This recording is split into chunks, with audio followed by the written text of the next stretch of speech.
This is the blueprint to becoming a millionaire, and I'm gonna walk you through the levels to becoming one. Level 1 is the fundamentals of wealth creation, and we're gonna start with, what even is a millionaire? It's someone whose net worth, excluding their primary residence, is in excess of $1 million. Assets minus liabilities. For example, let's say you own a $1 million house and you owe $500,000 on it. If you had nothing else saved up in your bank account, which I would hope that you did, but let's just say you had nothing else saved up in your bank account, then your net worth would be $500K. In this instance, you would not be a millionaire, right? Now let's call this a $1 million house and you owed nothing on it, your net worth would be $1 million. Now, there's a difference between having a liquid net worth versus a net worth. A liquid net worth is assets that you can trade in and out of. So if I had $1 million in cash in my bank account versus owning assets that were worth $1 million, those are different things. And you might be wondering, how does Alex have any authority to speak on the subject? I'll tell you why. I became a millionaire in my early 20s. I had my first cash million in my bank account when I was 27, and I crossed $100 million in net worth by age 31. So I became a millionaire 100 times in a row. So I can tell you how to do it at least once. And I've helped over 100 other people create $1 million plus net worths over my career. And those are just the ones that I know about, let alone all the people in our community have done a lot better than that. And so we go to step 2 in this little journey of ours, which is equity. Because there's 2 ways that you can become a millionaire. You can earn your way there, or you can own your way there. And the faster way is to own your way there. And that's what I'm gonna walk you through. So I'm gonna walk you through both examples of earning your way there, which is how I first thought it was, versus owning. So if I wanna earn my way to $1 million, then I'm going to need to make $2 million over X period of time, and then divide that by 2 because of taxes to get to my $1 million. Let's say I'm making $200,000 a year, and I made $200,000 a year for a decade. That's assuming that you saved 100% of your income. You'd be able to earn your way to $1 million in liquid net worth. On the other hand, you can own your way, meaning that you own assets, either, which could be businesses or real estate, which are probably the 2 most common assets that people own that are trying to invest. When I say invest, when you are an entrepreneur, you are investing, you're just heavily indexed on one stock, which is your own. Let's say that I create a business that gets to $250,000 per year. In some instances, I might be able to sell this company if it was truly automated and had a team of people that worked without me needing it. I could sell this at probably a 4 times multiple. And this is, again, that would be a very good multiple for a business that is doing that kind of profit, because this is actually a small amount of profit for when we're talking business sales. But that would get us to a $1 million net worth. All right, because we own 100% of this business that makes $250,000 a year in profit without us working at all, and we could sell that for $1 million. And so you can see the difference here. It's like, okay, well, one of these takes 10 years.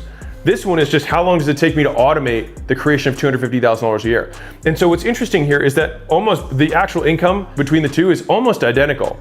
But as soon as you achieve it, you almost already have the net worth, because here, time is working against you because you have taxes and you have your living expenses that are cutting out of this every single year. Whereas here, you get the multiplier without your living expenses, with time being an ally for you, which takes us to the next step on our journey. Don't diversify. Diversification is for weenies. Diversification, to quote Uncle Warren, is a hedge against ignorance. You only diversify if you don't know what you're doing. The more you know, the less risky it is. I actually am approaching diversification from a focus perspective, which is, what's the one thing that you're gonna invest your most valuable resource? Because when you're early on, you don't have that much money. So your most valuable resource isn't your money, it's your time and your attention. There's 2 ways we can allocate it. V1, we do little allocations like this. I'm gonna look at crypto, I'm gonna look at day trading, I'm gonna look at Forex, I'm gonna look at flipping houses, I'm gonna look at long-term investing in real estate, I'm gonna look into Airbnb, I'm gonna look into starting an ATM business, I'm gonna look at, you get the idea, right? So let's say this is you, and this is your time and attention that you have to pursue any new opportunity. So you say, I need 7 income streams, because the average millionaire has 7 income streams. So I'm gonna spread myself thin between 7 different opportunities. And while I do that, I'm gonna be multitasking, trying to fill different cups at the same time with different colors.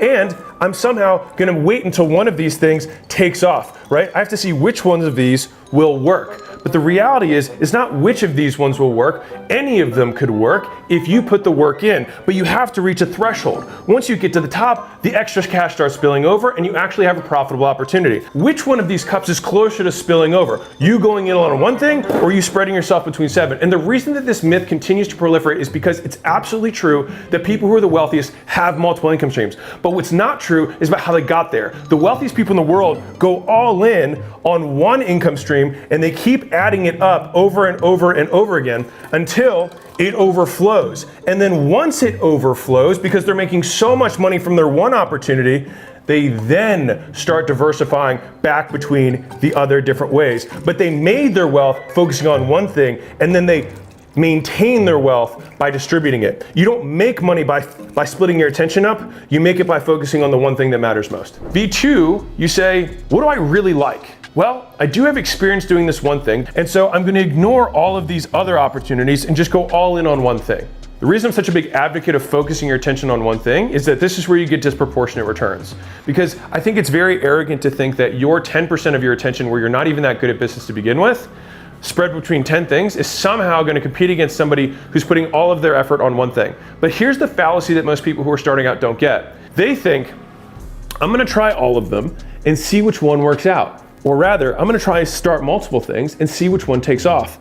But the reality is that all of them could take off, or none of them could take off, but it's solely based on which one you work on. So it's not which one will work, it's which one will you work on. You want to go as fast as possible through the I have no idea what I'm doing phase so that you can get to the I do know what I'm doing phase, and I understand the risks that are associated with this, and that's why I don't want to diversify, because I actually get outsized returns here. There's 5 stages that you go through as an entrepreneur when you're considering a new opportunity. Phase 1 is called uninformed optimism.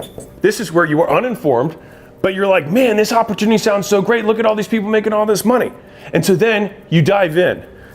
And then you get to something called informed pessimism. You're like, oh wow, this isn't as easy as I thought. There's all these other things that they didn't talk about in this ad or in this highlight reel that they show me on this YouTube short about this person that made $1,000 a day going from nothing from her home, right? So then what happens next is you keep working on it, and then you get into the valley of despair.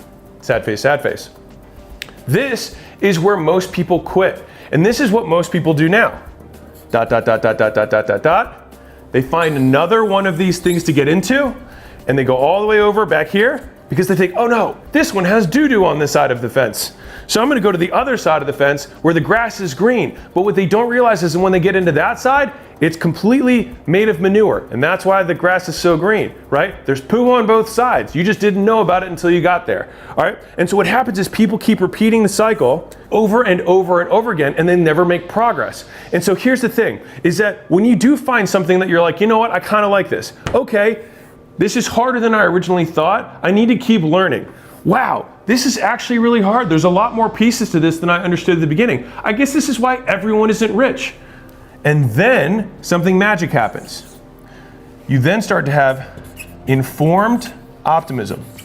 You now start to realize you've wrapped your arms around whatever the opportunity is or whatever thing you're pursuing. And you're like, okay, I haven't gotten there yet, but I understand the math. I understand the process of getting where I am to where I'm trying to go. And ultimately, this is what I'm trying to do with this blueprint for you, is that if I can help you tackle as much of this, or at least compress the time that it takes you to get here, that's a big victory for me. And then you finally get to the final phase, which is achievement, which is you actually accomplish externally what you set out to. And most newbies fall out between here and here and then start this process over again. So most people only relive this over and over and over again without ever making it to here, which then naturally leads you to here, because then you have no desire to diversify because you now get it. And what do you do when you're here? You reset the target. And you say, this is where I want to go next. And because you've been through this process once, you understand that, you know what? Me going after this 10 times bigger goal sounds amazing. I'm gonna find out there's some stuff that sucks. There's gonna be a period where it's gonna really suck and it's gonna feel hopeless because I don't see how to get through it. I'm gonna keep chugging and then understand how to get there. And then I'm gonna get there, I'm gonna repeat the process. So now we go to the last part of level 1 of becoming a millionaire. The long game. If I told you to build the tallest tower you possibly could in 10 seconds, here's what you might do. Boom. 5, 4, 3, 2, 1.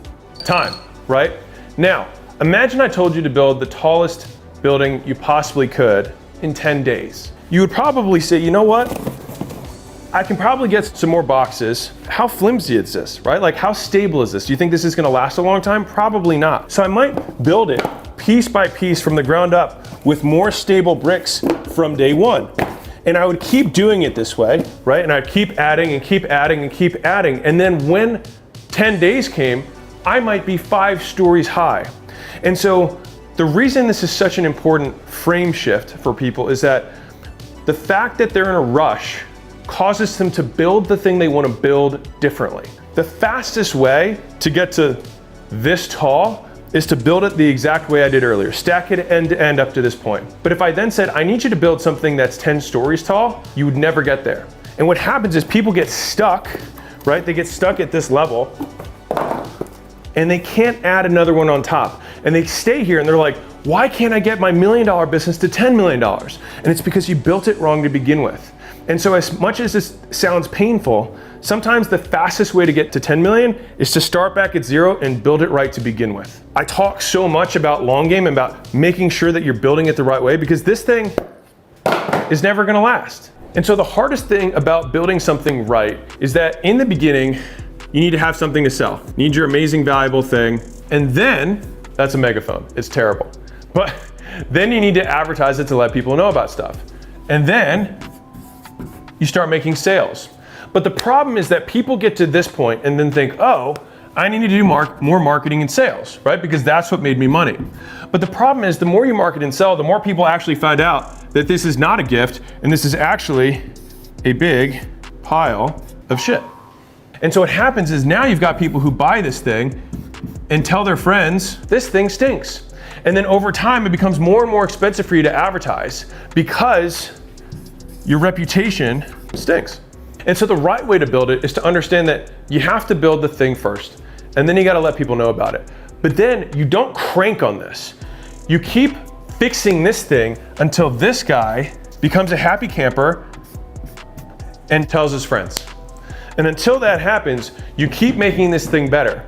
And this is the same thing as if I did this and just kept gassing it, that's me vertically building the tower and then reaching a max that I can't go past anymore. Versus building it so that I get people to say, wow, this thing's amazing. And so then they also tell people for me. So that when I get to that point, I actually built it with a huge base of foundation and I can keep stacking on top of it. And that's the difference in terms of mindset and perspective of how you actually build something that's going to last. And then along the way with your team and the people that you hire, rather than saying, hey, I just need a body in the seat, I just need a person to do this thing, you're like, who here has talent? And I might interview 20 people for one role rather than 3 so I get the right person.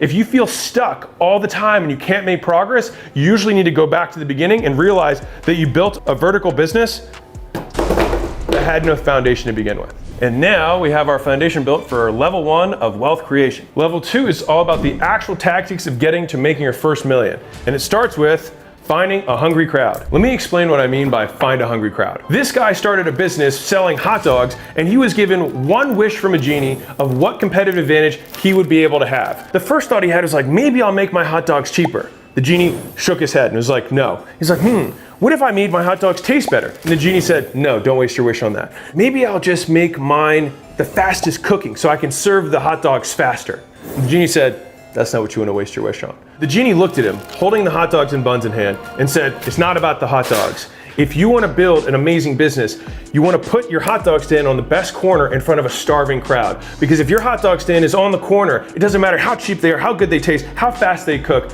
The moment that hungry crowd walks out and sees your hot dog stand, you're going to sell it every time.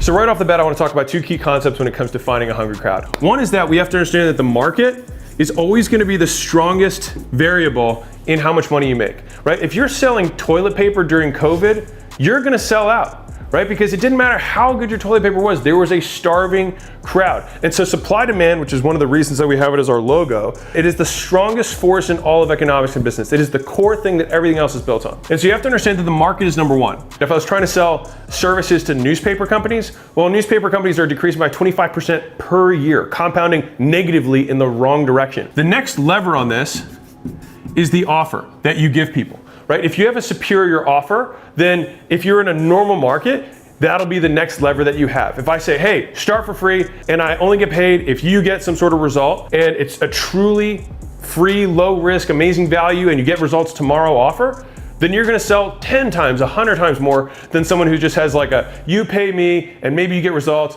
and maybe you don't type of service or product. The final thing is your ability to persuade. Ideally, go after a really big market with an amazing offer and be a hell of a persuader. But the thing is you can be terrible at persuading and have a terrible offer and say you can only buy my toilet paper in 80 roll chunks or I'm not gonna sell it to you, and still sell out during COVID.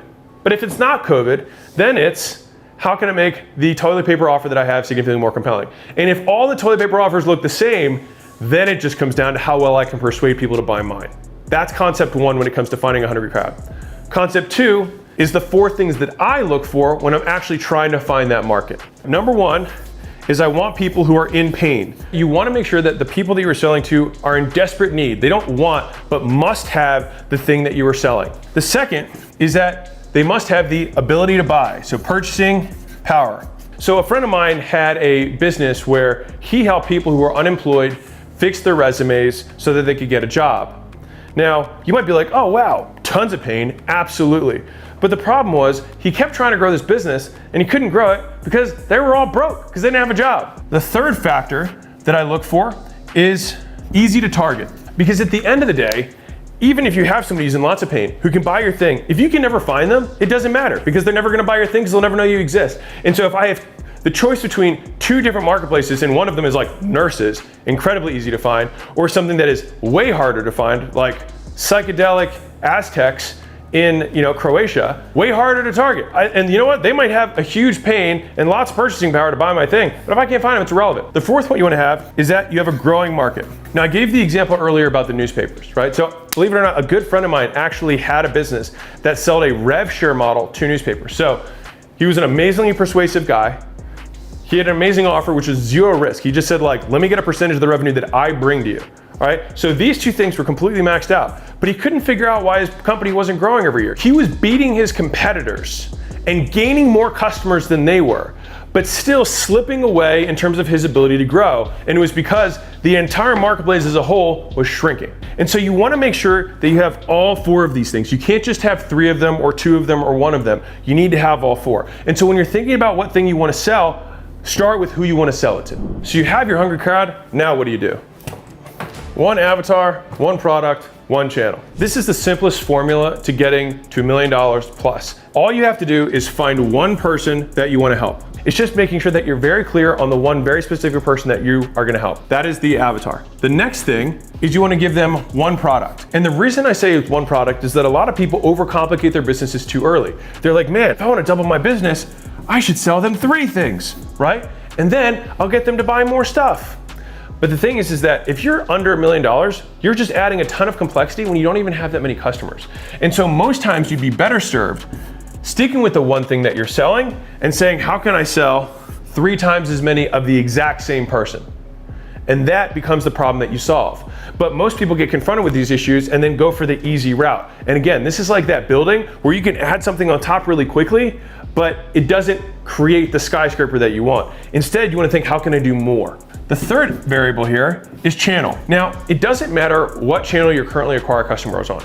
You can hit $1 million plus on literally any channel that you advertise on without going onto new channels. So if you do outreach, as in you reach out to people one-on-one to get customers, whether that's cold calls, cold emails, DMs, you can expand and continue to get more customers with that 1 channel. If you post content, you can keep posting content on whatever channel you're on and just do it better. Post more content, post better content. And by doing so, you'll increase the amount of customers, still with only 1 money-making product. Or let's say you're running ads. Obviously, if you're running ads, you can just spend more money on the ads, provided you're doing it profitably. And if you can't expand past $1 million a year profitably with paid ads, you have a business problem or you have a pricing problem. You don't actually need to add another channel because then it again complicates your business because you're like, okay, well, I'm currently doing, $500,000 a year on YouTube. You know what I'm gonna do? You might think, oh, I'm gonna start doing cold emails, right? As my next way of getting customers. Well, that majorly complicates your business when you're this early on. Now you might be thinking, wait, shouldn't I have diversity of how you acquire customers? I thought you said that was a good idea. It is, but you're so small, it doesn't matter yet because you're not looking at a potential acquirer who's gonna try and look to decrease risk. For you just need to get better at doing the one thing that you do well because you're really probably not that good yet. And as terrible as that may sound, it's probably real, all right? And so the fastest way to get to the million is to build it right from the get-go and not overcomplicate your business, which means you pick one avatar, one product, and one channel that you focus on until you get there. So now we go back to our tactics of building our first $1 million. The next thing at level 2 is our offer. Now, I wrote an entire book on this thing, $100 million offers. It answers the question, what should I sell? And it's because that's the most common question that I get asked every single day for people who are trying to start a business, which makes sense. What am I supposed to sell? So I call this the value equation. Now, fundamentally, you've probably heard all over the internet, you need to provide value, you gotta give value, right? But the question is, what is value? And after doing a lot of studying of figuring this out between our portfolio companies, it actually comes down to 4 variables. Variable number 1 is the dream outcome. What the dream outcome is for whoever the prospect that you pick is, the way that you can compare 2 different dream outcomes is how much more valuable they think one outcome is versus another. If I were to talk to a 30-year-old man and say, hey, I can help you lose weight or I can make you a millionaire. Most guys would value being a millionaire more than, let's say, being handsome. There are different outcomes that people will ascribe different values to. And that's just a very extreme example. Well, let's use the weight loss example and let's switch it to women. If I have one ebook that helps someone lose weight, and then I've got a one-on-one personal training program that helps someone lose weight, it's the same dream outcome. So then what then determines which one is more valuable? Because the ebook might be $50 and be overpriced, and the personal training might be $5,000 and be underpriced. How can you make that discrepancy? Because there's more value. Let me explain. The next one is perceived likelihood of achievement, meaning when I buy, how likely do I think I will get what I want through buying? If I buy a $50 ebook on good meals that I can cook that are healthy, maybe I'll get some food that I might like in here and I can feel a little better about myself. But they don't realistically think that they're gonna all of a sudden transform their entire body from a $50 ebook. Now, if you sign up for personal training for a year, you probably have a way bigger perceived likelihood of achievement, and so you value it higher. Now, both of these elements, the dream outcome and the perceived likelihood of achievement, are the things that you want to increase in your communication with a prospect. You're saying it's really, really likely that you're gonna get this thing that you really, really want. The next 2 variables of the equation are the painful side of the equation, which is what does someone have to give up in order to get it? So the first thing that we have is time. And there's 2 elements of time. There's micro and macro. Micro is how long is this gonna take every day? There's a certain amount of time that's gonna take on the micro for them to experience the result, right? So if I'm talking about the lady who's doing personal training, she might have to go to the gym 3 times a week. That's gonna take time. She might have to prepare food. That's gonna take time. That's on the micro level. On the macro level, how long is she gonna have to do these micro commitments in order to get the macro result that she wants? She might have to lose 50 pounds and it might take her 18 months. So macro, the goal is I want this to be as little as possible micro time, and I want this to be as short as possible in the macro, so that when I say, hey, you're gonna get the dream body you want, you absolutely know that you're gonna get it, and it's gonna happen really, really fast. So the next thing is effort and sacrifice. Effort is what you have to start doing that you weren't doing, that you don't want to do as a result of the purchase. Sacrifice are things that you have to stop doing that you wish you could do, but can't do anymore as a result of the purchase. And so for our lovely young lady, she's gonna have to sacrifice Margarita Mondays and Taco Tuesdays. She's no longer gonna be able to get to do that even though she wants to do that. She's gonna have to sacrifice sleeping in on the weekends, and she's gonna have to start waking up early and working out and eating food that she doesn't like. And so effort and sacrifice tend to be dual sides of the same coin. Whatever you have to start doing, you typically have to stop doing something else. The top side, we try and increase. The bottom side, we try and decrease. We want to get it to 0. Because if you think about this in a hypothetical extreme, the perfect offer that would have the absolute most value would be the biggest, most compelling dream you can possibly imagine that you're absolutely guaranteed to get instantly with no effort. So if I said you can click a button on my website and then look down at your abs and then have a 6-pack, that would be the hypothetical extreme value. Now, people can get that through personal training, changing their diet, and waiting 12 months.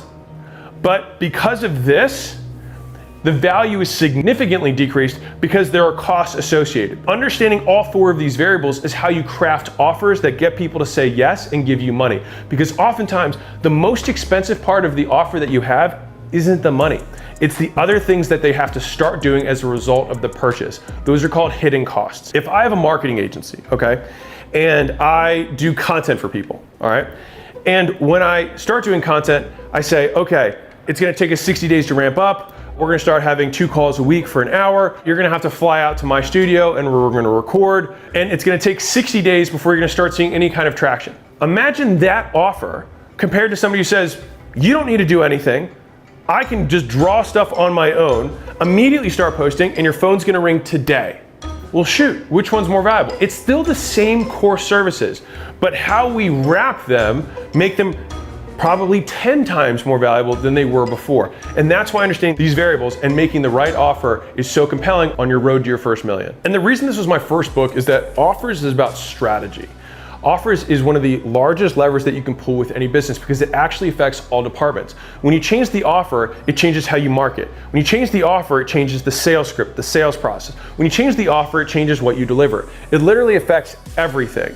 And so for us, we always try and nail this with our portfolio companies at acquisition.com. To be clear, we don't sell coaching. We invest in businesses and buy them. And for context, our average portfolio company over the first 12 months, 1.8x is revenue and 3.01x is profit. And over their first 24 months, they 2.8x revenue and 4.7x profit, meaning that they disproportionately drop the increase in revenue to their bottom line because we make sure that the thing that we are selling is as valuable as humanly possible. So the next on our journey of wealth and riches and glory and status and all things amazing is marketing and sales. And if you think about this from a sequence perspective, you have to make the thing and then you have to promote the thing. Now, the making the thing is $100 million offers. What should I sell? The next question is, who should I sell it to? AKA getting leads.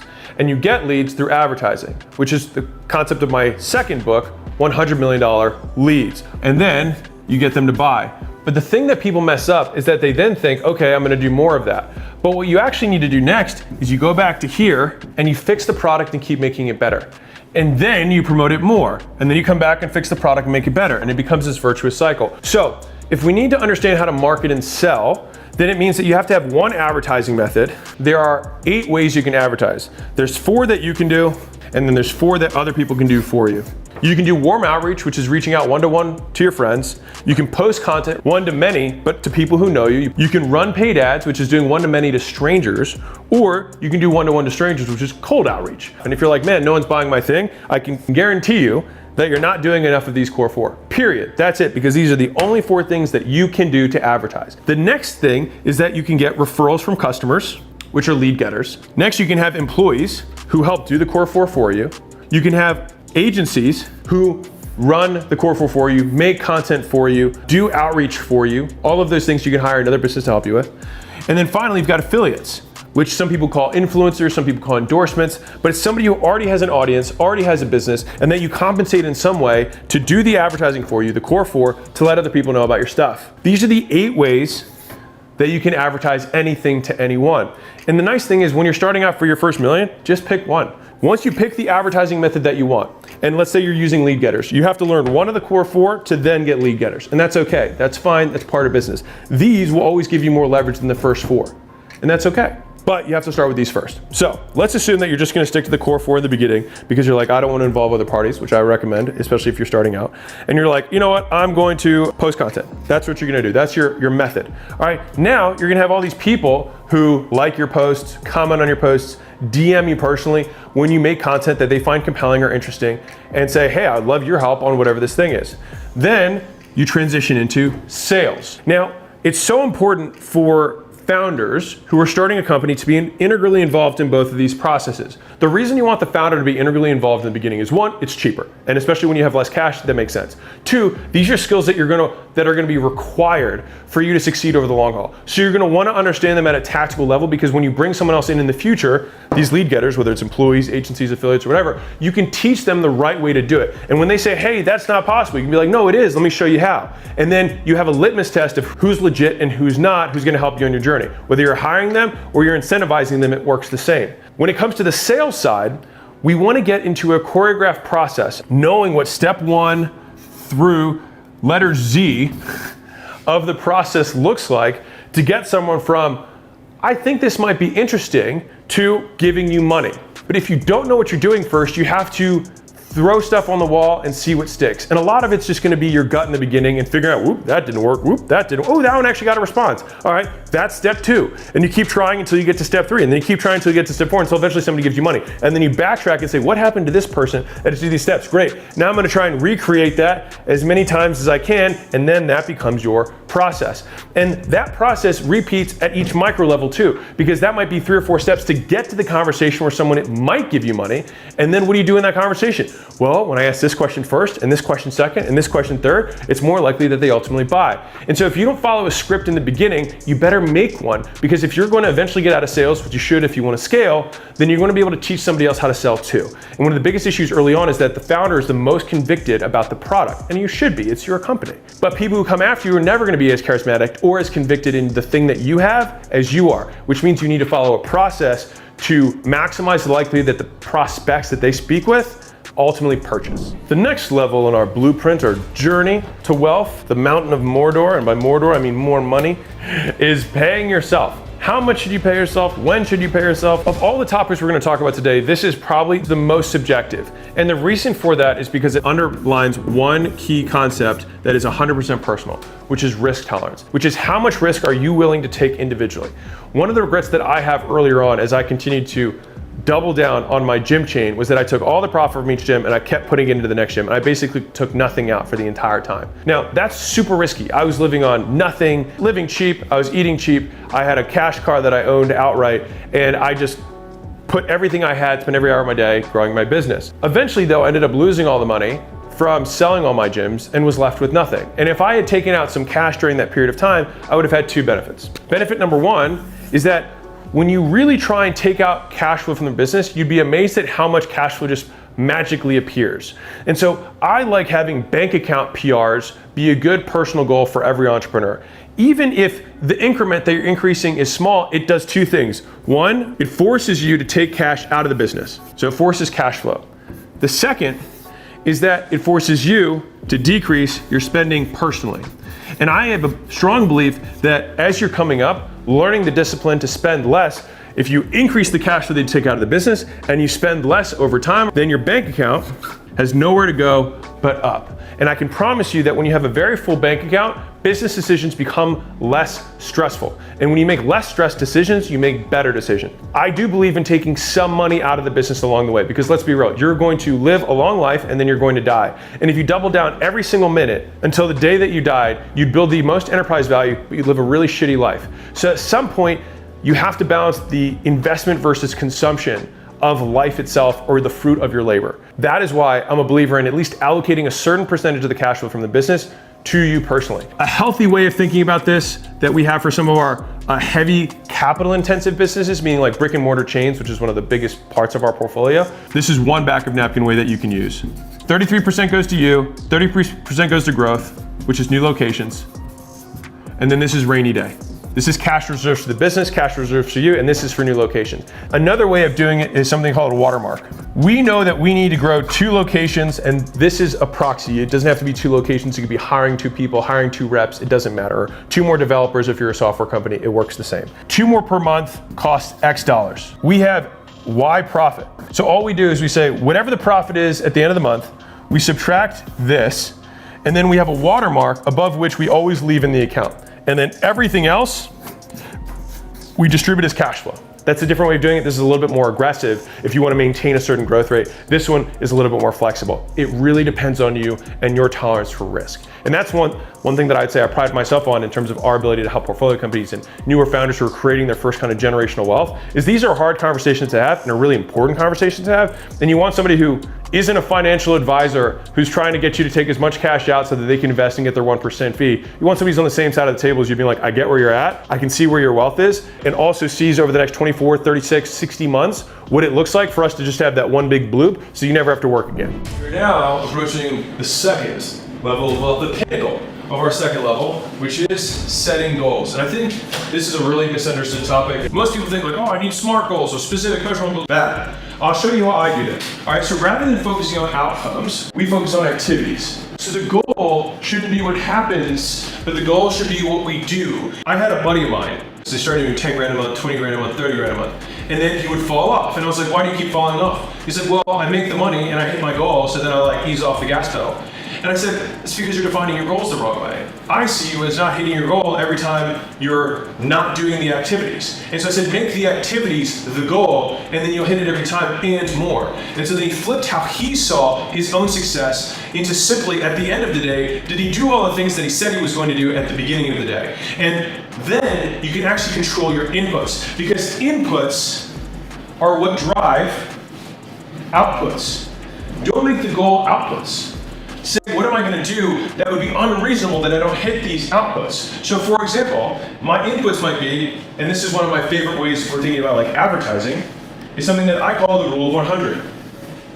So the rule of 100 simply states that if you do 100 primary actions over 100 days, you'll usually get the first result that you ultimately want. Now you hook people by saying you're going to get the first result you want, but the key point is that you're doing 100 actions. And one of my little monikers that I would share with you is count in hundreds. All right, so when a lot of people are like, man, I did the thing, how many hundreds did you do? If I was doing warm reach outs, I'd say, cool, reach out to 100 friends a day. If I'm doing cold reach outs, I'd say, cool, reach out to 100 people a day. If I'm making content, cool, make 100 minutes of content every day. If I'm running ads, I'd say, run $100 a day. And each of those are activities that we can say, these things will drive these outputs. They make that the goal. And so at the end of the day, you can say, yes, I did it, or no, I didn't do it. Not, did I make a sale? Because no matter what, even if you didn't make a sale today, you should still do your 100 inputs so that you can make 2 sales tomorrow. So the second concept I'm going to talk to you about when it comes to goals is how we actually set goals for portfolio companies. And it's not the way that you think, but it is something that you're going to recognize because we actually use the scientific method. And here's how it works. 4 simple boxes. 1 is, what problem are we actually trying to solve? A lot of times we spend the most time on this part of this because a lot of times people are like, oh, I think we need to redo our logo. Why? What is that going to accomplish? What constraint are we alleviating? Right? Because for us, we back our goals into the constraints of the business. Because let's say that conversion rate on our homepage is not a problem. Well, then why do we need to redesign the logo? Oh, we don't. One of my favorite ways to solve problems is to decide they're not a problem to begin with. So this is column number 1, which is what problem are we solving? The second is, what's our hypothesis, which is an if-then statement. X, then Y. So what that means is, I say, my hypothesis is, if our website is low conversion, that's the problem that we're solving. My hypothesis is that if we redesign the website, we will then get increased conversions. And then all we have to do is say, how do we measure X and Y? How do I measure that we redesigned it? I could say, yes or no, I did it. Or I could say that we hold a split test every Monday that we run over the quarter. That would be the X. That's something I could say yes or no, we did it. And then Y, my conversion rate, let's say we're at 10%. And then I would say, is it greater than 10%? Yes or no? And then finally, the last thing is, did we do it? And then did it work? We figure out the problem we're solving. We figure out what our hypothesis is to solve it. We determine how we're going to measure whether or not we did or whether or not it happened. And then we say, did we do the thing? And then did it happen? Because we could not do the thing and then it wouldn't matter and we'd have to repeat it later and solve the problem of why are we not doing this thing. But if we did do the thing, then either it improved it or maybe we redesigned the website and the conversion rate didn't improve. So either that might not be the constraint or our hypothesis was wrong. And so this allows you to iteratively improve the business. So we covered the fundamentals of wealth creation. And we talked about how to create our first million, and now we've got it. And now level 3, we're gonna talk about stay rich and get even richer. Get rich once. So one of my mentors was an ex-Goldman Sachs employee. One of his mentors at Goldman Sachs told him you should only have to get rich once. And I heard that saying and it's really stuck with me, is if you play the game right, you should only have to play it once. And then after that, you should be playing with house money the whole time and never take bets that you would lose the farm over. In other words, never bet the empire on a pot of gold. But this is the very first passage in $100 million offers. Outsized returns often come from betting against conventional wisdom, and conventional wisdom is usually right. Given a 10% chance of 100 times payoff, you should take that bet every time, for you're still going to be wrong 9 times out of 10. We all know that if you swing for the fences, you're going to strike out a lot, but you're also going to hit some home runs. The difference between baseball and business, however, is that baseball has a truncated outcome distribution. When you swing, no matter how well you connect with the ball, the most runs you can get is 4. In business, every once in a while, when you step up to the plate, you can score 1,000 runs. This long tail distribution of returns is why it's important to be bold. Big winners pay for so many experiments. That's from Jeff Bezos. So if you do hit it out of the park, you shouldn't want to have to bet everything on it again to keep staying rich. When you get that one winning bet or that one winning ball that comes and you knock it out of the park, you should be able to win for good. And so that's why one of my favorite sayings when it comes to wealth building is that fortunes are created through taking huge risks with small amounts of money. But fortunes are preserved by taking small risks with lots of money. So, we talked about why you should only have to get rich once, and if you are going to swing for the fences, you still need to be very sure that once you hit it, you never bet it all on black again. Which then leads us actually to our next one, people. So I'm going to explain a concept called the quad marketing calendar, all right? So you think about this as internal and external to your business. Now you've got prospects on this side, we got customers, candidates, we got employees. And so you actually need to be marketing in all four directions at all times. Most people spend all their time advertising here. They say, okay, I'm gonna spend all my resources advertising to get prospects. And then they convert those prospects over this money line and they turn those prospects into customers. But the problem is, if you only advertise in this direction, who's gonna deliver the thing to these customers? Well, you need employees, which means that you also need to be advertising to get candidates to turn into employees. And so this is ultimately the dual-sided nature of advertising, because as you grow the left side, you need to also grow the right side. If you want to continue to get these customers to buy again and again and again, then we also need to advertise in this direction to the customers to get them to buy again and again. So we advertise to turn prospects into customers. We advertise to get customers to become repeat customers. We advertise to candidates to turn them into employees, and then we advertise to employees to get them more engaged and to keep them engaged and keep educating them so they can ascend up and provide even more value to our customers, ultimately to the enterprise value of the company. So if you ever feel like you're a genius with 1,000 hands, it usually means that you're really good at advertising and turning prospects into customers, right? But you're really bad at turning candidates into employees and then training employees to get to become even better. And so the more you advertise here, the more you feel like you have to do because you have no one else helping you out. So let's say we've got our genius scenario, we've got an enterprise scenario. So if you're the genius with 1,000 hands, right? And you're making $5 million top line and $2 million of income. Every year, you make $2 million, which adds $1 million after taxes to your net worth. This is a lot like before, right? But here's the difference between the example I'm going to explain now and what I was talking about before. In this instance, you add the $1 million to your business, but you also have a probably $10 million asset as business if this thing truly runs value. EV is short for enterprise value. So there is no enterprise value here because it's just a genius with 1,000 hands. You're just doing with 1,000 helpers. Here, you own something that provides value to a group of customers that you can sell to somebody else, because if you require no work in order to provide the value, it means it will require someone else to do no work to provide the value, which means it becomes a more valuable asset. And so if I took a business from genius with 1,000 hands, making $2 million a year, and I didn't increase the revenue, and I didn't even increase the profit, but I simply removed the genius and make the structure of the business genius, the people who work inside of it and the processes and the systems that they follow, genius, then I add $10 million to the net worth of the person who owns it. And so one of the fastest ways to create wealth is make the thing that you have reliable, is to make it risk-free and make sure that it will last. And so even if it took you 2 years to do that, for you to get $10 million of an enterprise value or net worth gain, you'd have to make $20 million of income to get to that same $10 million. But meanwhile, while you're building it, you're still also making money in this scenario, which is what we basically do for the majority of businesses that we have at acquisition.com, is that we often take businesses doing 2 million, 3, 4, 5, etc., and then take them to this side and say, hey, let me show you what it looks like at 10 with a 7x multiple. And so now you go from a $1 or $2 or $3 million net worth to a $70 million net worth. And that is how you get wealthy. This is how you get rich. Now I want to be clear, you can absolutely get to $1 million a year in profit with not a lot of people, or even just on your own, because with the increases of AI and automation and things like that, like we're going to see more big companies with fewer and fewer headcount.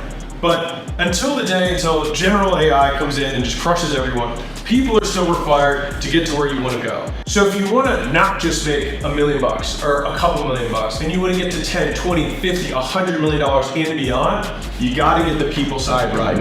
And now we go to the reputation side. Ooh, a fun one. Imagine all these flowers as different life experiences that you've gone through. If you look at them all here, this isn't a bouquet. This is just a lot of random things put together. Now, when we do this and we combine them all, we now have something much closer to a bouquet. And when you put all of your personal life experiences and your skills and your character traits together, you create a bouquet. And in other words, you create a reputation. But a bouquet doesn't really exist. All we did was we associated things that were separate and then we put them together. And so you can strengthen your reputation by putting more and similar types of experiences together. So you're like, oh, he's got a strong interest in this thing. Now, if every single one of these would be different and some of these were weeds, it would be a lot harder to understand what is the point of this thing. And let's say that you had a drunk driving accident, right? All of a sudden, how different does this bouquet look? Which shows you how one negative experience in your life can actually affect how people see the rest of everything else. And so when we're thinking about brand or building a reputation, I like to think of as what flowers do I want in my bouquet and which things am I ultimately trying to emphasize or not include at all. And what associations are going to be ones that strengthen this and which are going to be ones that break it apart. So reputation is a different word for saying what a brand is. And a brand is simply an association between something you know and something you don't know. When we're building a brand, you want to associate all the things that you want someone to think about you with the thing that they don't know yet, which is you. Now, for me, the more my personal brand has grown, the more I have transposed acquisition.com's association with me. And so now when my team goes out to the airport and is wearing a hat that says acquisition.com, people are like, dude, can I buy that hat from you? Because they've gotten value from my videos in my books. They see an association with that value and they want to pay for it. But if this just had a random shape on it, they would have no desire to pay $50. This actually happened. One of my director of HR worked at the airport and a random person came up and was like, can I pay you $100 for the hat? And she said no, obviously, because that's not how our brand works. You gotta earn it. So the idea is that is fundamentally how branding works. If I'm Louis Vuitton, right? I'm gonna do the world's worst Louis Vuitton symbol, right? If I'm Louis Vuitton, what do? I get Kim Kardashian to wear my clothing or carry my purse. And then lady who doesn't have status says, man, I want to be like Kim, but I can't buy Kim, so I buy the thing that I've associated with Kim. And then when I wear it, I'll have the status by proxy from her. And that's fundamentally how the luxury market works. But it's also how every market works. Now, why do brands drop celebrities when they make a racial slur, or they get into an accident, or they get arrested for fraud? Because that becomes an association that people do know, and then they don't like. And so they say, I don't want to associate our brand with that. And so they say, we're going to break this association. And so when you're building a brand, it's being very particular about what and who you want to associate with. If I have a porn star next to me, and I have a porn star co-host, you're going to think very different things about me, even if the material is exactly the same. And you might be like, that's flawed. Welcome to humanity and psychology, right? Doesn't matter about whether it's flawed or not. I can just tell you that this is how it works. And so when you're building a reputation, especially in the B2B or the B2C space, you want to provide value, right? We talked about value creation earlier. And so it means that you want to give things that people want in a fast and easy way for them to consume that's risk-free. And so when we do that, you compound customer surplus. The street word for that is goodwill, which is what amount of value did someone get in excess of what they paid for. So let's say I paid $1 for something and I feel like I got $5 worth of value, right? Everything here between the two lines is customer surplus, or what we like to call goodwill. But the interesting thing about this is that if I do this over and over and over again, these things aren't additive. In my experience, they've been multiplicative.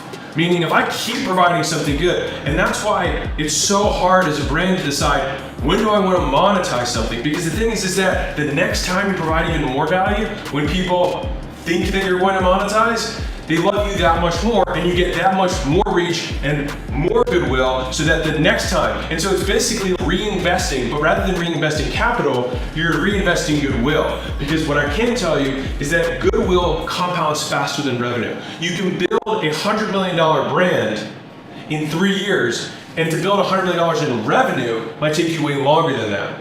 And that's because if you just focus on providing goodwill at scale, you get a disproportionate return. The Rock was able to overnight build Terramana into a $6 billion company simply based on his brand. And Huda Beauty built her beauty line into a $1 billion brand. Conor McGregor with Proper 12, $1 billion brand. George Clooney, $1 billion brand. And so they understood this concept, which is that this will grow faster, and so they disproportionately invest early into this so that later they can monetize and do the right hook, the big bloop to the audience. And to quote Uncle Warren, it doesn't matter how much goodwill you have, any number, no matter how big it is, multiplied by 0 equals 0.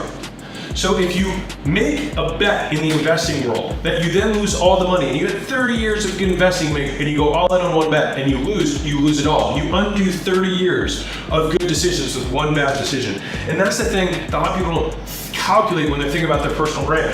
If we're going back to these flowers like I had earlier, if I have this one broken flower, it forever affects the way this bouquet looks. Imagine you gave this to your wife or your girlfriend and you just said, hey, here you go.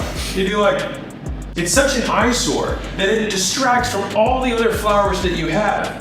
And so that's why making sure that you never risk your reputation to make the short money so that you can let the goodwill keep compounding, let the party keep going, is one of the smartest and hardest long-term business decisions. Because believe me, if I started OnlyFans tomorrow, I'll bet you probably make a lot of money. It's like, but it would be like this broken flower, and it would permanently affect how people perceive me and the brand that I ultimately want to build. So now we finished reputation, and we're going to talk about compounding.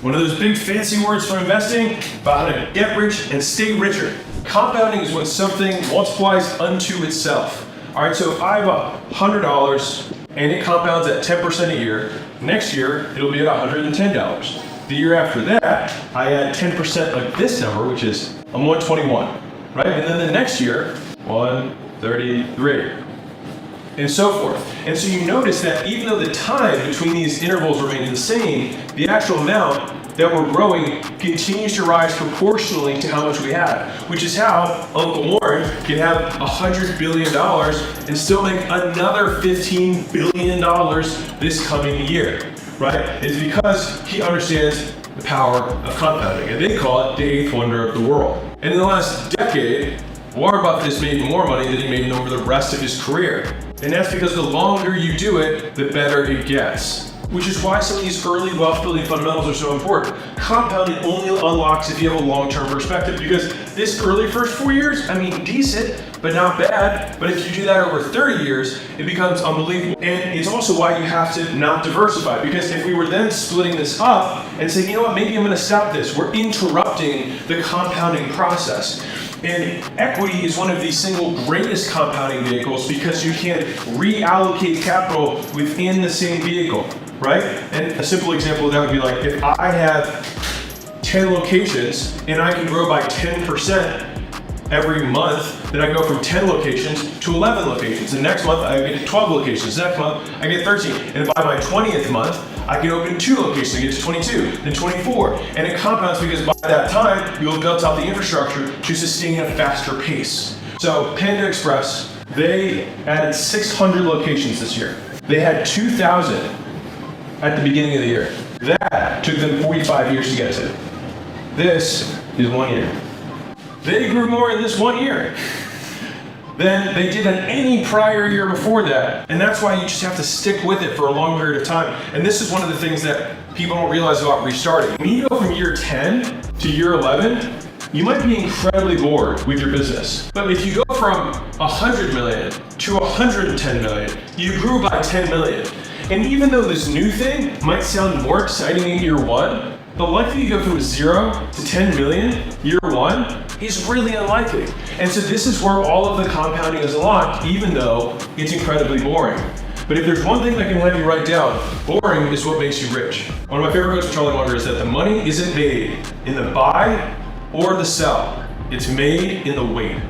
And the wait is the hardest part because you have to sit with your hands in your pockets and decide that the original plan that you had was a good plan. And the hard part of the plan is sticking with the plan, not doing the plan. Like deciding that you're gonna work out isn't hard. Deciding that it's gonna be 3 days a week for the year isn't hard. It's continuing to do it for that entire time is what makes it hard. And I wanted to find a term for you that has been really helpful for me, which is patience, right? A lot of people are like, be patient, be patient. What does that actually mean? Being patient simply means figuring out what to do in the meantime. As I make this video, I'm being patient for my stocks that are growing right now. While I'm making this video, I'm being patient for the cup that I want to lose some fat. While I'm making this video right now, I'm being patient for some of our portfolio companies to capitalize on the reinvestments that we're making right now. But I'm making a video. And so what you have to do is that when you stick to the plan, sometimes the best thing you can do is ignore it and let it be, which means that you don't interrupt the compounding process. And there's a famous study that studied patience and impulse control, and there's one big learning that I think all of us can learn from. So there was a test called the marshmallow test. They took little kids and they put a marshmallow in front of them and they had to wait 30 minutes and then they could eat the marshmallow. Now if they ate the marshmallow during the 30 minutes, they didn't get a second marshmallow. If they were able to wait 30 minutes and not eat the marshmallow, then they would give them a second marshmallow at the end. So they got double the reward simply for waiting 30 minutes. Now what was interesting is that they studied the difference between the kids who couldn't resist and the ones who could. And obviously long term, they figured out that the people who could wait and delay gratification are the ones who were more successful. But the strategies that they used to delay was not that they stared at the marshmallow and used their willpower.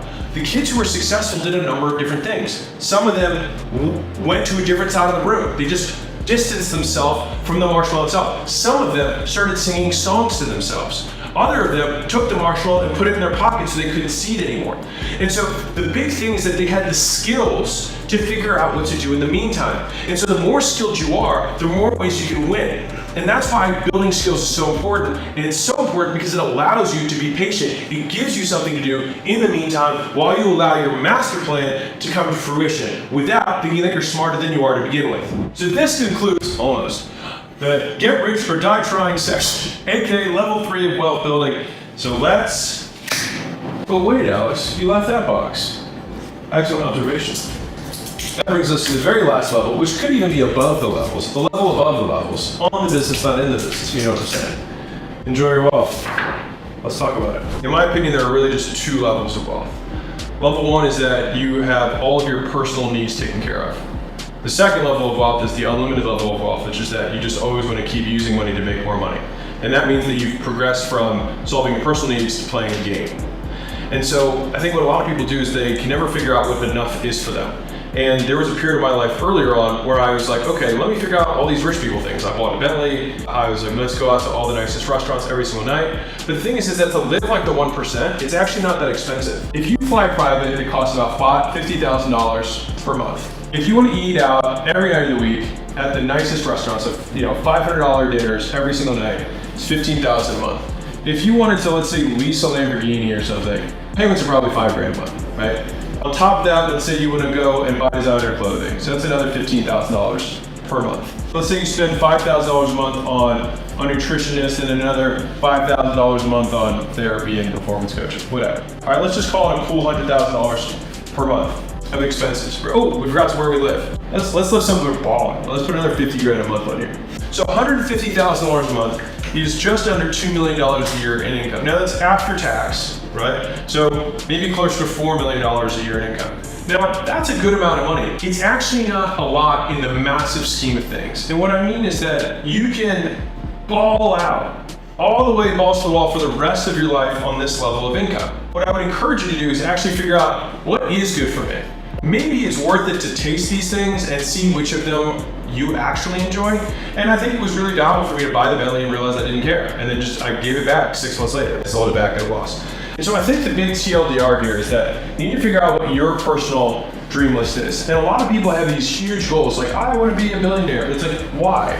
Because you can just make this for the rest of your life and ball out. But real, you can probably live incredibly comfortably on $50,000 a month. Like still, 1% living, unbelievable wealth looking stuff for $50,000 a month after taxes. So I think if you put, what does food look like, right? What does travel look like? What does clothing look like? What does experiences look like? What does health look like? And you start putting an actual number to it, you realize that what you actually need to satisfy your personal needs are significantly less than you originally thought. And so that brings me to the next level of this, which is the game itself. Now there's a reason that my podcast is called The Game. And it's because at this point, I play the game because I enjoy the game. And so the whole concept of enjoying your wealth is not about not working. And I think this is one of the big myths. You might feel that way now because you hate what you do. And the fact that you hate what you do is one of the reasons you might not ever get the wealth you want. And so it's not about not working. It's about getting addicted to freedom. And freedom, again, doesn't mean you don't work. It means you have the option to work. And so I believe that humans are our best when we do work that's worth doing, when we have purpose that we derive from the effort and the toil that we put in every day. And you get weaker when you don't have an opposing force that's as strong as you. If you lift weights and you never lift even close to your maximum, you eventually start losing muscle. And I think it's the same thing with mental strength. Unless you're continually raising the bar, you eventually atrophy. It's use it or lose it. And so most of us want to become the best versions of ourselves. And in order to become the best versions of ourselves, we have to increase the difficulty of the level that we're playing on. Imagine playing a game that you've beaten 100 times and then you put it on the easiest level. It gets boring. We think we want easier, but we don't. We want to do things that we enjoy more. And enjoyment and easy are not necessarily the same thing. And so if we're trying to enjoy our wealth, it's finding the things that we can lose ourselves in for the rest of our lives. And being okay with the fact that that thing may shift over time in terms of what it looks like or what it feels like. And if you fast forward all the way to the end of the movie, as a reminder, you die and you can't take any of it with you. And so even if you finish your life with this big pile of money at the end, you still have to push it over the edge of the cliff, right? Or it just falls off to other people whose hands are here because you're dead. And so reminding myself of that fact every single day reminds me that the whole point of the game is to play the game. And by playing the game, we win the game. Because the best games in life, and I'll finish with this, the best games in life are infinite games, not finite games. And I'll tell you the difference. The point isn't to get married, the point is to stay married.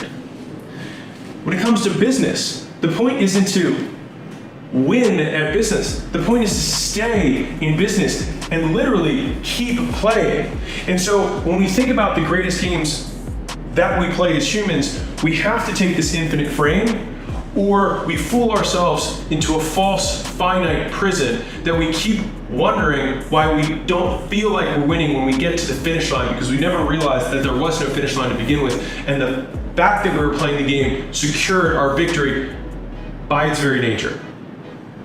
And so this realization helped me reframe how I thought about spending my time so that I could enjoy my wealth. The point for me is to stay in business and see who I can become in this process. The point is for me to see, what does it look like at 20 years of marriage? With health, it's not that like, cool, I've been training for 20 years. I'm in decent shape. I wonder what it looks like when I'm healthy at 50. Because if you're only in shape for 6 weeks of your life, or 6 months of your life, or even 6 years of your life, who cares?